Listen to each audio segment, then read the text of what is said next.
ఇర్మియా 29వ అధ్యాయము.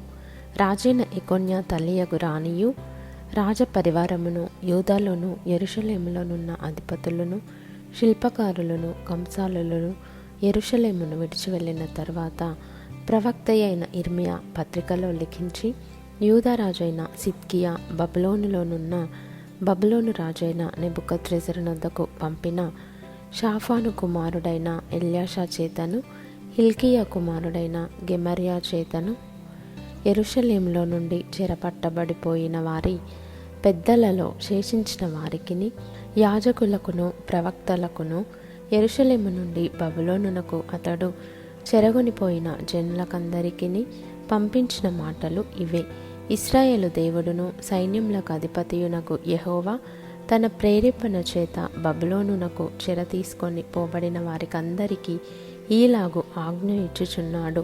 ఇండ్లు కట్టించుకొని వాటిలో నివసించుడి, తోటలు నాటి వాటి ఫలములను అనుభవించుడి, పెండ్లిండ్లు చేసుకొని కుమారులను కుమార్తెలను కనుడి. అక్కడ ఏమీ మీకు తక్కువ లేకుండా అభివృద్ధి పొందుటకై వారు కుమారులను కుమార్తెలను కనున్నట్లు మీ కుమారులకు పెండ్లిళ్ళు చేయుడి, మీ కుమార్తెలకు పురుషులను సంపాదించుడి.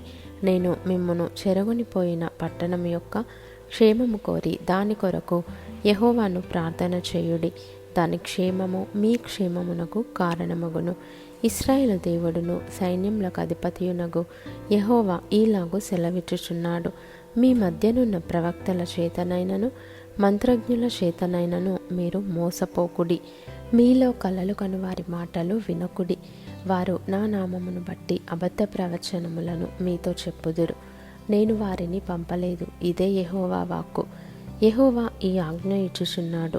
బబులోను రాజ్యమునకు 70 సంవత్సరములు గతించిన తరువాతనే మిమ్మును గూర్చి నేను పలికిన శుభవార్త నెరవేర్చి ఈ స్థలమునకు మిమ్మును తిరిగి రప్పించున్నట్లు నేను మిమ్మును దర్శింతును. నేను మిమ్మును గూర్చి ఉద్దేశించిన సంగతులను నేను ఎరుగుదును. రాబోవు కాలమందు మీకు నిరీక్షణ కలుగునట్లుగా అవి సమాధానకరమైన ఉద్దేశంలే గాని హానికరమైనవి కావు. ఇదే యెహోవా వాక్కు. మీరు నాకు మొర్రపెట్టుదురేని, మీరు నాకు ప్రార్థన చేయుచు వత్తురేని నేను మీ మనవి ఆలకింతును. మీరు నన్ను వెదకిన ఎడల, పూర్ణ మనస్సుతో నన్ను గూర్చి విచారణ చేయునెడల మీరు నన్ను కనుగొందురు. నన్ను నేను మీకు కనుపరుచుకుందును. ఇదే యెహోవా వాక్కు. నేను మిమ్మును చెరలో నుండి రప్పించదను. నేను మిమ్మును చెరపట్టి ఏ జనులలోనికి ఏ స్థలములలోనికి మిమ్మును తోలివేసి తినో ఆ జనులందరిలో నుండి ఆ స్థలములన్నిటిలో నుండి మిమ్మును సమకూర్చి రప్పించదను. ఇదే యెహోవా వాక్కు. ఎచ్చట నుండి మిమ్మును చెరకు పంపితినో అచ్చటికే మిమ్మును మరలా రప్పింతును. బబులోనులో మీకు యెహోవా ప్రవక్తలను నియమించి ఉన్నాడని మీరు చెప్పుకొంటిరే.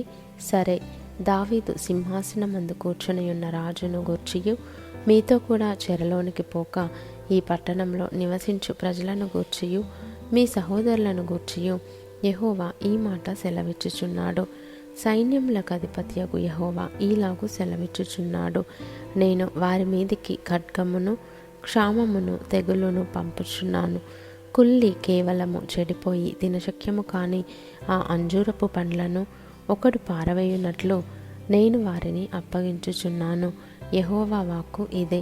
వారు విననొల్లని వారై నేను పెందలకడ లేచి ప్రవక్తలైన నా సేవకుల చేత వారి యొద్దకు పంపిన నా మాటలను ఆలకింపకపోయిరి గనుక నేను ఖడ్గము చేతను క్షామము చేతను తెగులు చేతను వారిని హింసించుచు భూరాజ్యములన్నిటిలో వారిని ఇటు అటు చెదరగొట్టుదును.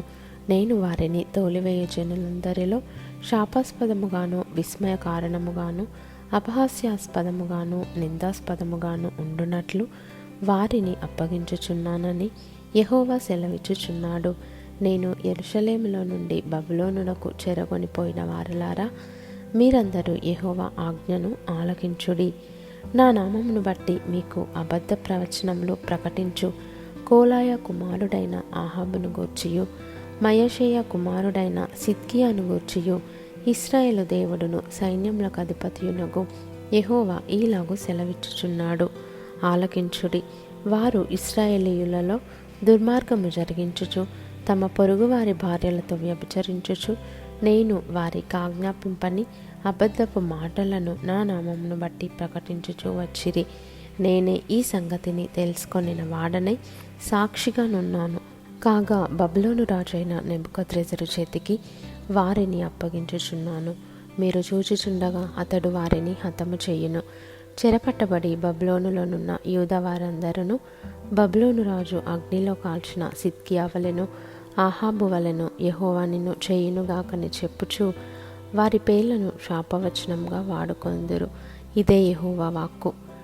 నెహెలామీయుడైన షెమయాకు నీవి మాట తెలియజేయము. ఇశ్రాయేలు దేవుడును సైన్యములకు అధిపతియునగు యెహోవా ఈలాగు సెలవిచ్చుచున్నాడు. వెర్రివారై తమ్మును తాము ప్రవక్తలనుగా ఏర్పరచుకొని వారిని నీవు సంకెళ్ల చేత బంధించి బొండలో వేయించినట్లుగా యాజకుడైన యెహోయాదాకు ప్రతిగా యెహోవా మందిర విషయములలో పై విచారణకర్తయగు యాజకునిగా యెహోవా నిన్ను నియమించునని యెరూషలేములోనున్న ప్రజలందరికిని యాజకుడగు మయషేయ కుమారుడగు జెఫన్యాకును యాజకులకందరికిని నీవు నీ పేరటనే పత్రికలను పంపితివే. అనాతోతీయుడైన ఇర్మియాను నీవేలా గద్దింపకపోతివి? అతడు తన్ను తాను మీకు ప్రవక్తనుగా చేసుకొనెను గదా. అదియుగాక దీర్ఘకాలము మీరు కాపురముందురు, నివసించుటకై ఇండ్లు కట్టించుకొనుడి, ఫలములు తినుటకై తోటలు నాటుడి అని బబులోనులో నున్న మాకు అతడు వర్తమానము పంపియున్నాడు. అప్పుడు యాజకుడైన జెఫన్యా ప్రవక్త అయిన ఇర్మియా వినుచుండగా ఆ పత్రికను చదివి వినిపించెను. అంతటా యెహోవా వాక్కు ఇర్మియాకు ప్రత్యక్షమై ఈలాగు సెలవిచ్చెను. చెరలోనున్న వారికందరికీ నీవు పంపవలసిన వర్తమానమేమనగా, యెహోవా నెహలమీయుడైన షెమయాను గూర్చి ఈలాగు సెలవిచ్చుచున్నాడు. నేను అతన్ని పంపకపోయినను షెమయ మీకు ప్రవచింపుచు అబద్ధపు మాటలను నమ్మునట్లు చేసెను గనుక యెహోవా ఈలాగు సెలవిచ్చుచున్నాడు. నెహలామీయుడైన షెమయ యెహోవా మీద తిరుగుబాటు చేయదమని చాటించెను గనుక అతనిని అతని సంతానమును నేను శిక్షించుచున్నాను. ఈ జనులలో కాపురం ఉండు వాడొకడును అతనికి మిగిలి ఉండడు. నా ప్రజలకు నేను చేయు మేలును అతడు చూడడు. ఇదే యెహోవా వాక్కు.